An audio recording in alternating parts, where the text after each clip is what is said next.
Oi pessoal, tudo bem? Meu nome é Juliana Foleto e hoje eu venho com mais um devocional. Então prepara aí teu coração que Deus quer falar com você hoje.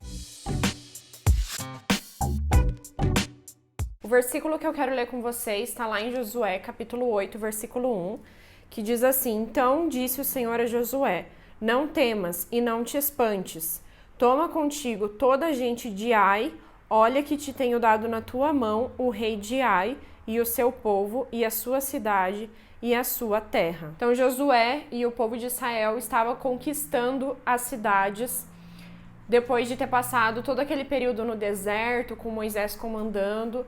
Moisés morreu e Josué ficou responsável por isso. Quando eles foram conquistar Jericó, que é aquela passagem que a gente conhece, que eles marcharam em volta da cidade e os muros caíram, Deus pediu para que eles não ficassem com os despojos da cidade.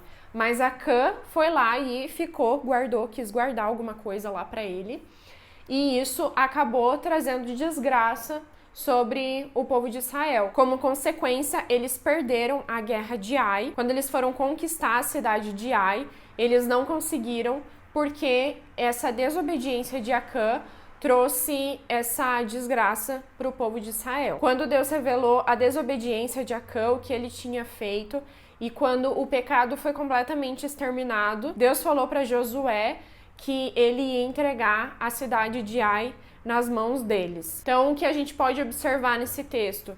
Que mesmo depois da desobediência de Acã, mesmo que isso tenha trazido desgraça para eles, Deus deu mais uma oportunidade. E quando o pecado é totalmente extinguido, a promessa continua. Muitas vezes a gente acaba pecando e a gente estava caminhando ali no propósito de Deus, a gente estava caminhando segundo a vontade de Deus, mas a gente acaba pecando porque nós somos falhos e muitas vezes a gente custa levantar, porque a gente acha que Deus não tem mais nada pra gente, que a promessa que Deus tinha acabou, que a gente não vai mais conseguir conquistar o que Deus prometeu pra gente. E isso são pensamentos que o inimigo tenta colocar na nossa mente.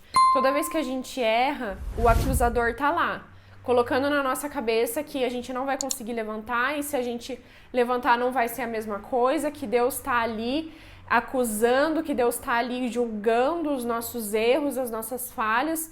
Mas o que Deus realmente quer é que a gente se livre do pecado, porque a partir disso a gente pode se levantar e continuar de onde a gente parou. Deus, ele não se surpreende com o nosso pecado. Ele não fica acusando, ele não fica espantado com o nosso pecado. Isso não surpreende ele, porque ele sabe que nós somos falhos. Mas o que o inimigo muitas vezes tenta colocar na nossa mente é justamente isso, que Deus não vai aceitar, que Deus não vai perdoar de novo o mesmo pecado, às vezes, que a gente está cometendo, a gente se sente envergonhado, a gente se sente constrangido, mas o que verdadeiramente Deus quer é que a gente levante e continue de onde a gente parou. Se a gente ora e realmente, verdadeiramente se arrepende daquilo que a gente fez, do nosso pecado, mas é um arrependimento verdadeiro, diferente do remorso, que a gente ali na hora pede perdão e no outro dia tá fazendo a mesma coisa. Não, o arrependimento é quando você tá indo por um caminho,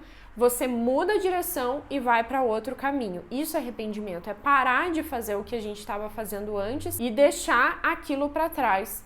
E quando a gente verdadeiramente se arrepende, Deus renova a sua aliança conosco. Todas as promessas permanecem intactas, mas a gente precisa se arrepender para que isso seja renovado nas nossas vidas. Depois que o povo de Israel foi derrotado, quando eles estavam tentando conquistar a cidade de Ai, com certeza passou na cabeça deles, né? Agora ferrou, agora o que a gente vai fazer, o que vai ser de nós?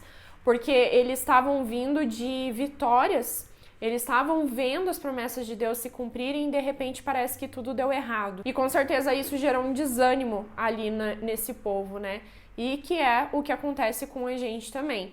Às vezes a gente vem de uma sequência de vitórias, uma sequência ali de bênçãos que estão acontecendo na nossa vida e de repente acontece alguma coisa errada, a gente precisa ter essa percepção e pedir para que Deus nos mostre onde que a gente está errando. Pode ser um pecado que às vezes a gente nem está se dando conta que a gente está cometendo, que está travando a nossa vida, que está travando das promessas de Deus se cumprirem na nossa vida. Então a gente precisa pedir todos os dias para que Deus sonde o nosso coração. Todos os dias a gente precisa se arrepender para que não haja nenhuma barreira nos travando de viver o melhor que Deus tem para nós. E lá no versículo 33 do capítulo 8 diz assim: tudo foi feito de acordo com as ordens transmitidas de antemão por Moisés, servo do Senhor, para que o povo de Israel fosse abençoado. As ordens não era por causa de Deus, não era porque ele precisava que o povo cumprisse, mas as ordens eram para que o povo fosse abençoado. Na palavra de Deus, a gente vê muitas ordenanças, a gente vê muitos princípios que nós precisamos cumprir.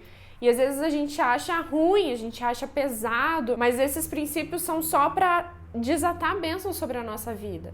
É para o nosso bem. E quando Deus pede algo de nós, que nós façamos algo, não é porque Ele precisa disso, porque Ele não precisa de nada.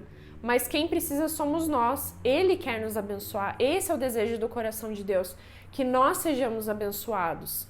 E a gente precisa cumprir esses princípios para que a bênção seja desatada sobre as nossas vidas e que a gente viva essas bênçãos e essas promessas de Deus. E talvez você esteja assim, talvez você errou, talvez você pecou, talvez você tenha caído em algum momento da sua vida e não está conseguindo se levantar porque você acha que Deus só está ali te julgando, te condenando, sendo que esse papel não é de Deus, esse papel é do diabo. Ele não quer que a gente levante, ele não quer que a gente prossiga, porque a partir do momento que a gente fizer isso, a gente vai ser abençoado. Então o primeiro passo é você se arrepender do que você fez, mas verdadeiramente. O segundo passo é você se levantar. E o terceiro passo é você continuar de onde você parou. A promessa não acabou. Você precisa continuar porque a promessa está te esperando. Não deixe pensamentos como Deus não te aceita mais, Deus já está cansado do seu pecado. Não deixe esse tipo de pensamento tomar conta da sua vida. Deus só está esperando você voltar. E mais do que isso, Ele está de braços abertos para te receber. Porque Deus não só tem misericórdia, Ele é a própria misericórdia. Deus não só tem amor, Ele é o próprio amor. E todas as vezes que pensamentos contrários a isso vierem na sua mente, não deixa tomar conta. Prossiga. Continue, porque a promessa ainda tá lá. Então é isso, gente. Espero que vocês tenham gostado. Espero que esse devocional falou o coração de vocês. Se você não é inscrito nesse canal, já se inscreve. Dá um like nesse vídeo. Deixa um comentário aqui pra mim, dizendo o que você achou, se Deus falou com você. Um beijo e até o próximo vídeo. Tchau!